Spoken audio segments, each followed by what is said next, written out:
What if the most powerful empire in the ancient world disappeared so completely that historians called it a myth?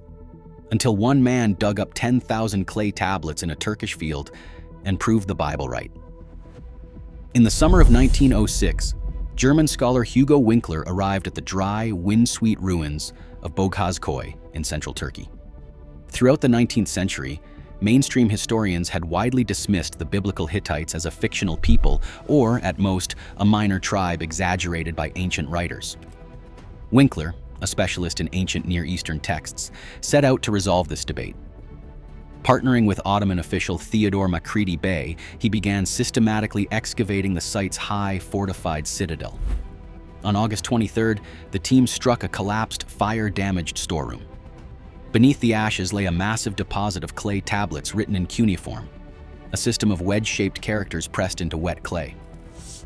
In that first season alone, the excavators recovered about 10,000 of these tablets. This rich collection would eventually expand to an archive of 25,000 fragments over decades of subsequent fieldwork. As Winkler examined the baked clay, he identified the Mesopotamian logogram for king alongside the royal name Hattusili. These documents revealed that the site was the royal library of Hattusa, the lost capital of a sprawling Anatolian empire. Within months, the discoveries at Boghazköy rewrote the history of the ancient Near East. The tablets proved that the biblical writers were recalling a highly organized, literate state with an extensive administrative apparatus. With this single discovery, the Hittites took their place as a documented, formidable imperial power. The Hebrew Bible refers to the Hittites more than 50 times across the books of Genesis, Numbers, and Joshua. For centuries, these passages stood alone, leading many historians to treat the children of Heth as a minor clan or a complete fabrication. The translation of the Boghazköy tablets dismantled this skepticism, revealing that the biblical writers were recalling a major geopolitical force. The royal archives mapped an empire stretching from the rugged highlands of central Anatolia down into the fertile territories of Syria and Lebanon. This discovery forced scholars to completely redraw the political map of the Late Bronze Age, positioning the Hittites as a third great superpower alongside Egypt and Assyria. This archaeological recovery is far more than a simplistic proof claim for biblical events. Instead, it restores a lost empire to its historical reality, proving that the authors of the Bible lived in a highly interconnected world, populated by very real, highly organized imperial actors. In 1259 BC, the geopolitical friction between the Hittite Empire and Egypt led to a diplomatic agreement, the Treaty of Kadesh. Signed by the Hittite king Hattusili III and Pharaoh Ramesses II, this agreement stands as the oldest surviving international peace treaty. It followed years of conflict, most famously the Battle of Kadesh in 1274 BC, an event preserved in both Hittite and Egyptian records. This shared historical memory provides a rare double confirmation in ancient studies. The Hittite version of the treaty was discovered during the Boghazköy excavations, written in cuneiform on clay tablets. Scribes drafted the text in Akkadian, the diplomatic language of the era. Meanwhile, hundreds of miles to the south, the Egyptian version of the same agreement survives, carved in hieroglyphs on the temple walls of Karnak and the Ramesseum. While the Egyptian inscriptions portray Ramesses II as a triumphant victor, the clay tablets from Hattusa present Hattusili III as an equal partner. Despite these narrative differences, both copies contain identical clauses of mutual defense, non-aggression, and the extradition of refugees. Today, a replica of the treaty is displayed at the United Nations headquarters, a symbol of its enduring historical importance. For biblical historians, the treaty provides a clear chronological anchor. While it does not describe a specific biblical event, its secure date of 1259 BC places this entire legal system in direct relation to the Late Bronze Age world of the Old Testament. The archive reveals that the biblical writers lived in a region governed by highly structured international laws.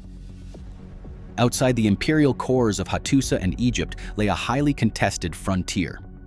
In the Hittite diplomatic archives, a western Syrian kingdom called Amurru frequently appears in vassal treaties and royal correspondence, such as the tablets catalogued as CTH 144 and 145. This buffer state occupied a strategic geographic position, shifting its allegiance between the Hittite and Egyptian spheres of influence around 1300 BC. For biblical historians, this kingdom provides an important external anchor for regional geography. The Hebrew Bible references a prominent group called the Amorites more than 80 times, frequently placing them along these same Levantine frontiers.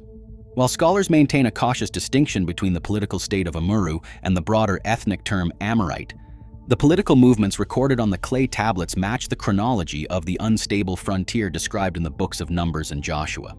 Though specific biblical adversaries like Sihon of Heshbon or Og of Bashan do not appear by name in the Hattusa archives, the records describe a network of regional highland rulers that gives historical weight to the biblical accounts of local frontier kings.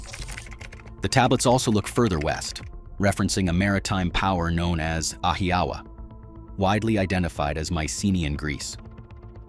In documents like the Tawagalawa letter, the Hittite king tracks hostile Western movements across the Mediterranean. These Aegean-linked entries provide a chronological framework for the migrations of the Sea Peoples, who would eventually settle the coast as the Philistines, mapping the highly connected world that shaped the early history of ancient Israel and its immediate neighbors. Hittite royal treaties follow a consistent, four-part diplomatic structure: a historical prologue, specific obligations, divine witnesses, and conditional blessings and curses.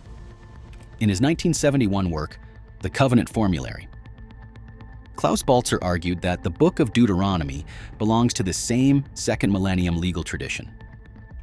Gary Beckman of the University of Michigan has analyzed these diplomatic texts, showing that the structural similarities reflect a shared regional genre rather than simplistic copying.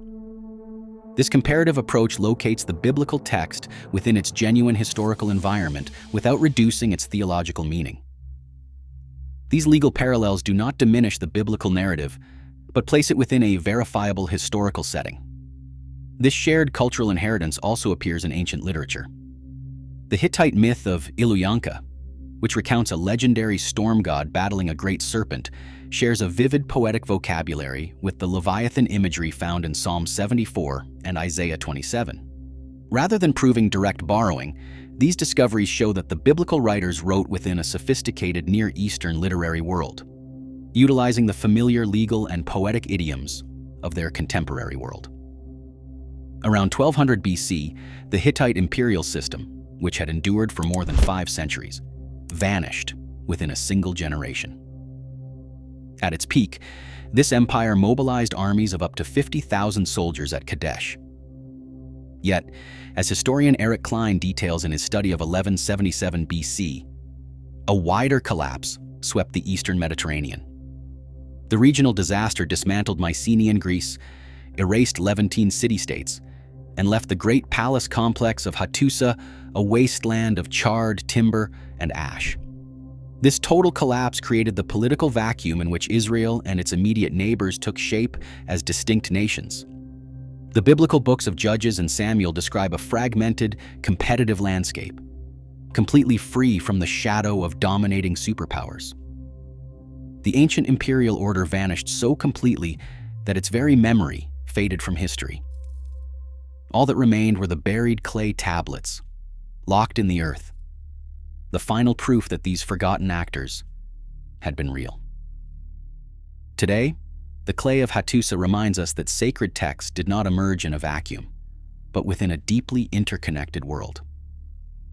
Grounding these narratives in physical history does not diminish their power. It restores their reality. What lost worlds still wait beneath the dust? Let us know below.